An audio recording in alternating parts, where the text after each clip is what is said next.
Welcome to Global Sky Update. Please subscribe to my channel and press the bell icon for more updates. I'm sure you've heard the news. The news broke like a thunderclap across the Pacific. Japan, long committed to peace, made an unprecedented offer: 6 warships for the Philippines. This was more than a routine transfer, it was a bold statement. A strategic move on the vast board of the South China Sea. For the Philippines, it could redefine naval capabilities overnight. Allies welcomed the move, while regional neighbors watched with mixed emotions. Some saw stability, others feared rising tensions. The offer was more than steel, it was a symbol of a deepening alliance. When the details of the offer became public, the excitement in the Philippines was palpable. 6 warships for a country facing daily incursions into its exclusive economic zone sounded like the answer to a prayer. Military analysts, armchair generals, and everyday citizens alike began to imagine the possibilities. The vision was one of a newly empowered navy, capable of standing its ground and projecting strength across its maritime domain. The public consensus was clear: take them all. The initial expectation was a swift and resounding yes. The Philippine Navy was operating with a fleet that included some of the oldest active-duty warships in the world. The chance to acquire 6 relatively modern, even if second-hand vessels, from a top-tier navy like Japan's was seen as a golden opportunity. Commentators and experts predicted a quick acceptance, followed by a grand ceremony celebrating the historic transfer. Behind the scenes, the strategic calculus was already in motion. The offer was not just for any ships. These were likely decommissioned destroyers or patrol frigates from the Japan Maritime Self-Defense Force. The thought of 6 such ships joining the Navy was intoxicating. The pressure on the Department of National Defense and the Philippine Navy leadership was immense. The public wanted ships, and here were 6 of them, seemingly ready for the taking. This period of anticipation was filled with optimistic speculation. Then came the announcement. The Philippines would gratefully accept Japan's offer, but would only take 3 of the 6 warships. The news landed with a thud, confusing many who had been swept up in the initial excitement. Why only 3? The decision seemed counterintuitive, almost illogical. It was a strategic pivot that demanded explanation. The decision was not a rejection of Japan's generosity. It was a sign of strategic maturity. The Philippine Navy, in a rare display of public pragmatism, had looked the gift horse in the mouth. They knew that a ship is more than just a hull that floats. It is a complex ecosystem of machinery, electronics, and people, and each of those components cost money, time, and effort to maintain. The Navy had done the math, and the math had told them that 6 was too many, too soon. This was not a decision born of weakness or a lack of ambition. It was a choice born from a clear-eyed vision for a sustainable and effective future force. The Navy's leadership understood that accepting all 6 ships would be a short-term public relations victory, but a long-term logistical nightmare. The Navy chose to be responsible, not reckless.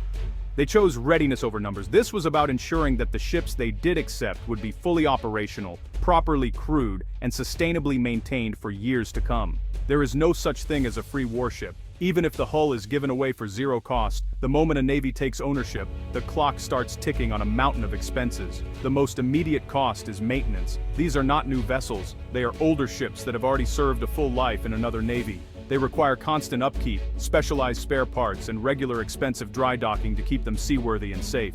For a navy with a limited budget, taking on the maintenance burden for 6 large, aging ships at once would be financially crippling. Then there is the human element. A modern warship requires a large, highly trained crew. These sailors need to be recruited, trained, and paid. The training involves learning complex weapon systems, advanced sensor suites, and intricate engineering plants. Multiplying this effort by 6 would have overwhelmed the Navy's training pipeline, pulling experienced personnel from other critical posts, and stretching the entire system to its breaking point. Beyond maintenance and crew, there are the operational costs. Fuel is a massive expense. A destroyer or frigate consumes enormous quantities of marine diesel, even just sitting at port. Taking on 6 ships would mean a geometric increase in the Navy's annual operating budget. The age of counting ships to measure naval power is over. In the 21st century, a Navy's true strength lies in capability, not size. One modern, well-equipped frigate is more valuable than 5 older ships that can't leave port. This doctrine of quality over quantity guided the Philippine Navy's decision. A smaller, reliable fleet offers strategic advantages and allows for a concentration of resources. The decision for 3 ships was a strategic bet on quality. This deal was never just about the ships, it was about the partnership. Japan's offer and the Philippines' thoughtful acceptance have forged a much deeper strategic bond between the two nations. This is not a simple transaction between a buyer and a seller, it is a collaboration between allies. The transfer of the 3 ships comes with a whole package of support, training, and knowledge sharing. Japanese naval experts will work side by side with their Filipino counterparts, helping them master the new platforms. This creates invaluable person-to-person connections and a shared understanding of maritime operations. This enhanced cooperation has significant diplomatic weight.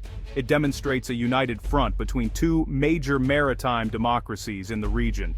It reinforces a shared commitment to a free and open Indo-Pacific based on international law. For Japan, it allows them to contribute to regional security in a tangible way, strengthening a key partner on the front lines of maritime disputes. For the Philippines, it provides not just hardware, but also the backing of one of the world's most advanced naval powers. The benefits extend far beyond the military sphere. A stronger security partnership fosters greater economic and cultural ties. This deal strengthens the political alignment between Manila and Tokyo, creating a powerful bloc that can advocate for shared interests on the international stage. The acquisition of the 3 Japanese warships is not a random event. It is a carefully calculated piece of a much larger puzzle, the Philippine Navy's long-term modernization program. This program, often called the Horizon Plan, is a multi-decade effort to transform the Navy from an aging, inwardly focused force into a modern, credible, and outward-looking fleet. The goal is to build a Navy that can defend the country's territorial integrity and protect its maritime interests. The decision to accept 3 ships, not 6, fits perfectly into this methodical, step-by-step approach. The Navy's modernization is structured in phases. The first phase focused on acquiring basic capabilities, like the brand-new Jose Rizal-class frigates, which were a quantum leap forward. The second phase, which this acquisition falls into, is about building capacity and filling critical gaps. The 3 Japanese ships will serve as valuable stopgap platforms. They provide a significant boost in patrol capability now, while the Navy prepares for the acquisition of brand-new, purpose-built corvettes and offshore patrol vessels in the future. Accepting all 6 would have diverted too many resources to these older ships, potentially derailing the plans for acquiring new-build vessels later on. This decision demonstrates a commitment to sustainable growth. The Navy is learning to walk before it tries to run. By integrating 3 new ships, they can develop the doctrines, training programs, and logistical chains needed to operate more complex vessels. This experience will be invaluable when the next generation of warships arrives. To understand the wisdom of the 3-ship decision, you have to understand the daily reality for the Philippine Navy. Imagine you are the commander of a naval task group. Your area of responsibility covers thousands of square miles of ocean. You have a handful of ships, and some of them are decades old. One ship is in dry dock for a major overhaul that is taking longer than expected because a specific spare part is no longer manufactured. Another is tied up at the pier because its fuel budget for the quarter has been exhausted. A third has a critical engine problem and is waiting for a specialized technician. Now imagine you suddenly receive 6 more large, aging ships. The public is celebrating, but you are facing a nightmare. You need to find hundreds of trained sailors to form their crews, but your training schools are already at full capacity. You have to pull your best and most experienced officers and engineers from your existing ships, leaving them with junior personnel. Your maintenance budget, already stretched to the breaking point, now has to cover 6 more complex vessels. Your fuel allocation has not increased. The result: you have more ships, but fewer of them can actually go to sea. This scenario illustrates the concept of a hollow force. The story of the 6 warships is a lesson in strategic restraint. The Philippine Navy chose long-term wisdom over short-term gain, showing maturity and self-awareness. They made a calculated choice based on their real capabilities and goals. By focusing on fewer, fully ready ships, they ensured true force multipliers, not resource drains. This commitment to readiness shows the Navy is a reliable partner and a capable defender. True strength is measured in capability, readiness, and the wisdom to know one's limits.